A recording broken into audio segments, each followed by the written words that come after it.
Assalamu alaikum, it's me Talha Babar, first year MBBS student at Ayub Medical College, and it's This is Umar Iqbal, also first year MBBS student for Medical College. as the MD exam is delayed and it's going to be on 10th of September. So freshers and repeaters both are having problems. But I don't think so कि freshers को कोई problems होंगे क्योंकि the freshers have got a chance. As myself मैं खुद fresher था and was selected in first attempt alhamdulillah. But Umar was a repeater तो उसको पता होगा कि repeaters की कैसी हालत होती है जब टेस्ट डिले होता है. बट अबाउट फ्रेशर्स तो मैं यही कहना चाहूँगा कि दे आर लकी. क्योंकि लकी इस तरह है ना, क्योंकि अगर अगर आपका टेस्ट 27 अगस्त को होता तो 27 अगस्त के लिए अगर आप टेस्ट होता तो उससे पहले आपने इतनी प्रिपरेशन की होती कि आपको अपने वीक पॉइंट्स का पता लग गया होगा कि हमारे वीक पॉइंट्स क्या है, हम किन चीज़ों में वीक हैं और कौन सी प्रैक्टिसेस हमने नहीं की. तो आपको बहुत ही ज़्यादा अच्छा मौका मिला है.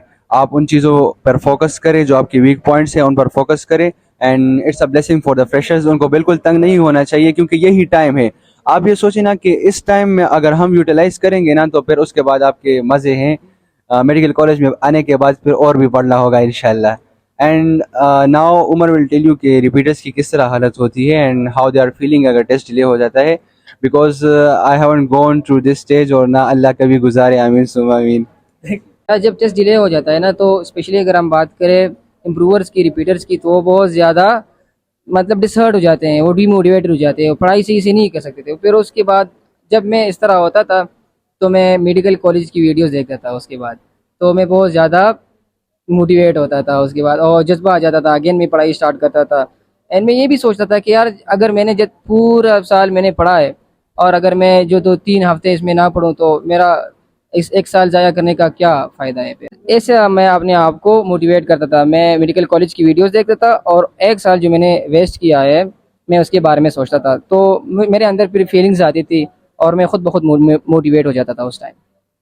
सो उमर हैव टोल्ड यू. और बहुत ज़्यादा रिपीटर्स को यही मसले थे कि जो टेस्ट डिले हो जाता है तो उनसे काम नहीं होता. So you can do work. आप कर सकते हैं बिकॉज अगर आपने एक ईयर वेस्ट किया है तो ये 5 दिन, 6 दिन, 8 दिन, 12 दिन, this is a time for you. आप दोबारा रिवाइज करें और यही आपके साथ मौका है, आप इनसे फ़ायदा उठाएं.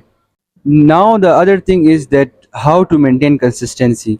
और अभी जो लास्ट डेज है तो आई थिंक कि आपको इन दिनों में किसी शख्स की भी ज़रूरत नहीं होगी कि वो आपको बताए कि कंसिस्टेंसी कैसे मेंटेन करनी है. बिकॉज जो ये लास्ट डेज है ना, इसमें बंदा खुद अगर किसी ने ना भी पढ़ा हो तो वो कंसिस्टेंट हो जाता है. और if you are using your mobile phone और any other thing so you have to quit them.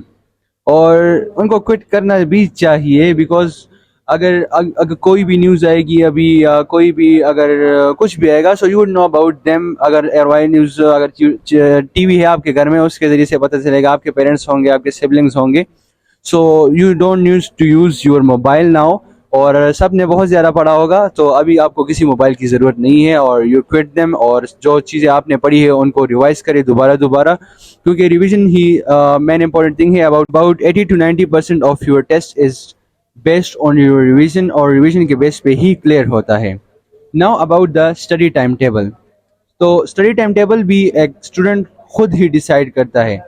एक जो कोई शख्स होता है वो आपको इसी तरह बता सकता है कि स्टडी टाइम टेबल किस तरह बनाना है, किस तरह मेंटेन रखना है. But some students have their own study schedule. कोई सुबह के वक्त पढ़ सकता है, कोई रात के वक्त पढ़ सकता है. तो आई माई सेल्फ मैं सुबह के वक्त पढ़ सकता था and I don't know about Umar कि वो किस वक्त पढ़ सकता था. यार मैं रात के टाइम सही से पढ़ता था क्योंकि सुबह मतलब बच्चे बहुत ज़्यादा शोर करते थे घर में ना, तो सुबह मतलब रात को मैं तकरीबन 9 से लेके 3 बजे या तकरीबन 2:30 बजे तक मैं पढ़ता था उस टाइम.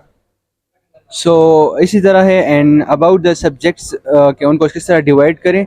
सो उस तरह करें कि हर एक सब्जेक्ट को, आज अभी लास्ट डेज है ना तो टाइम टेबल इस तरह बनाएं कि आप हर एक सब्जेक्ट को टाइम दें. अभी तो स्टूडेंट्स ने इतना याद कर लिया होगा, इतना रिवाइज कर लिया होगा कि जिस तरह मैं लास्ट डेज में मैंने अपने शॉर्ट नोट्स बनाए थे तो ऑर्गेनिक केमिस्ट्री को मैंने 1 घंटे में सारी ऑर्गेनिक केमिस्ट्री को रिवाइज कर लेता था, बट लेस देन दिस.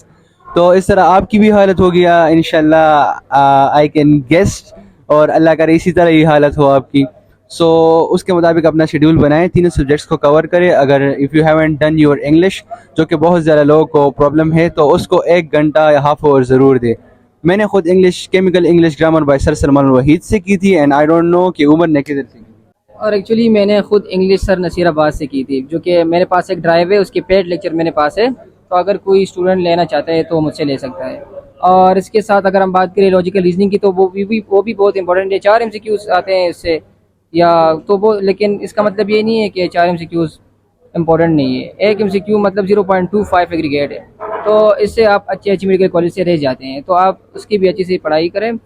اور اگر ہم بات کریں اس کے لیے اچھے لیکچرز، تو وہ نیئر پیر کے یوٹیوب لیکچر سے آپ دیکھ لیں. آپ نے خود کو خود ہی موٹیویٹ کرنا ہے, because no one else is going to motivate you. کوئی شخص کسی کو موٹیویٹ نہیں کر سکتا, بٹ آپ نے خود اس طرح موٹیویٹ رکھنا ہے خود کو کہ just think about the time کہ اگر آپ سلیکٹ ہوں گے, تھنک اباؤٹ دا ٹائم آپ سلیکٹ ہوئے, آپ کے پیرنٹس کی خوشی. ڈو سبسکرائب اور YouTube channel, and if you want more videos like this so comment below, and اگر کوئی ہیلپ ہو یو کین ٹیل اس.